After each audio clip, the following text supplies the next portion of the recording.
Ashamaa ilmaan Oromoo har'as deebi'ee dhufee jira. Har'a immoo aappii ajaa'ibaa aappii baatirii keessan guutumaan guutuutti isiniif qusatu aappii haaraa tokko isiniif qabadhee dhufe.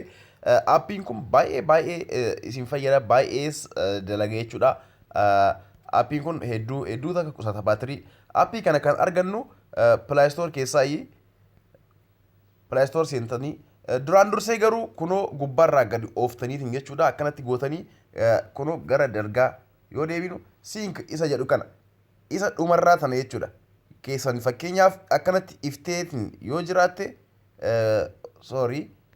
kunoo akkana deebistanii yoo ifeetiin jiraate jechuudha. Inni sink jedhu kan dhumarraa kun hin argitan yoo ifee jiraate isa dhaamsaa isa balleessaa. Isa yoon balleessin garuu waan inni tokko isiniif hin dalagu baatiriin keessan yeroo hundaa hin dhuma jechuudha. Baatiriin keessan yeroo hundaa seef hin ta'u hin dhuman. Kanaafuu isa ni balleessitu. Kunoo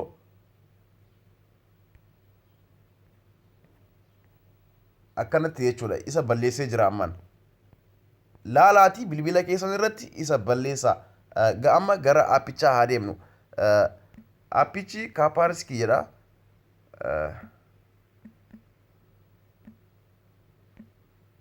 Kaapaariskii baatirii life. Okay.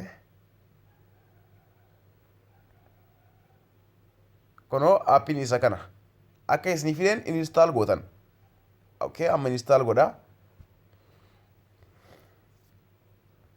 Wanti guddaan ammoo maalinni isa gubbaarratti amma isinitti argisiise kana jechuudha. Sink kan jedhu kana akkanatti dhaamsuu qabdan.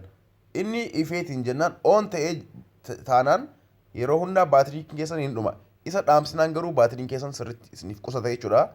Namoonni baay'een anaanis ta'ee namni hedduun kan rakkataa jiru rakkoo baatiriiti. Bilbiloonni ammaa kunniin androidis ta'ee bilbiloonni hunduu rakkoo baatirii qaban jechuudha. Isa kana furmaatatti kara furmaata itti deemna jechuudha. Akka qixxeetti isiniif qusatu goona. Kanaafuu amma naa bu'ee jira. Aappiin kun install goone open jedhee seenaa. Kunoo open ergi jedhee erga seeneen booda next isa jedhu kana tuyina click goona. Ammas deebinee next kan jedhu tuyina. Ammas next san booda kunoo akkanatti fidee done jedha. Done isa jedhu kana tuyina ammas. Kunoo ammas continue. Okay, continue jennee seennee ofumaan gara siitiin ganu fide jechuudha. Amma ofumaan gara siitiin ganu fide. San booda gadi deemnee kunoo hin argitanii. Kaapaariskii baatirii life kan jedhu kana tuyina ammas deebinee. Isa tuyina san booda on goona. On goone okay jennaan. Okay jenneen amma obsaan eegaa. Okay, kunoo akkanatti nu fide jechuudha. Stop 12 apps isa jedhu kana agartanii isa click goona. Stop kan jedhu kana tuyina jechuudha. Kabulee kana. Tuyinee aappiidhaan baatirii fixan hundaayyuu jechuudha.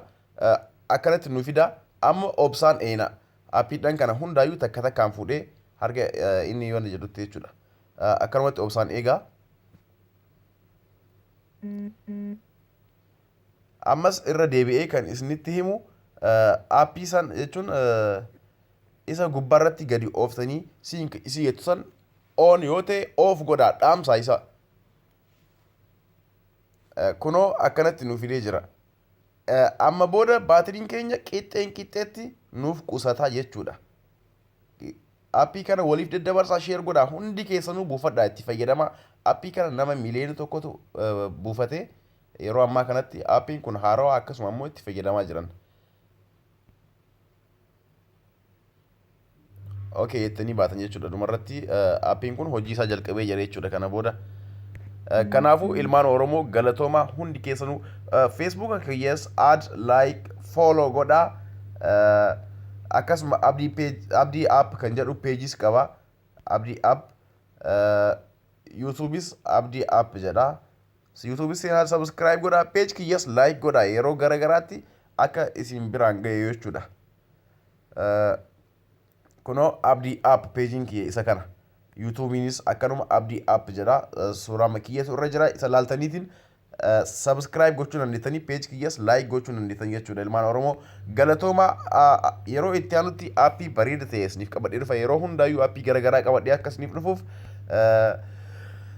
share godhaa Facebook yes follow godhaa na hordofaa galatooma ilmaan Oromoo aappiidhaan kanaan dura gadhiises jiru Facebook jalas seentanii laaluu dandeettanii galatooma hanga olii deebinuuf nagaan tura.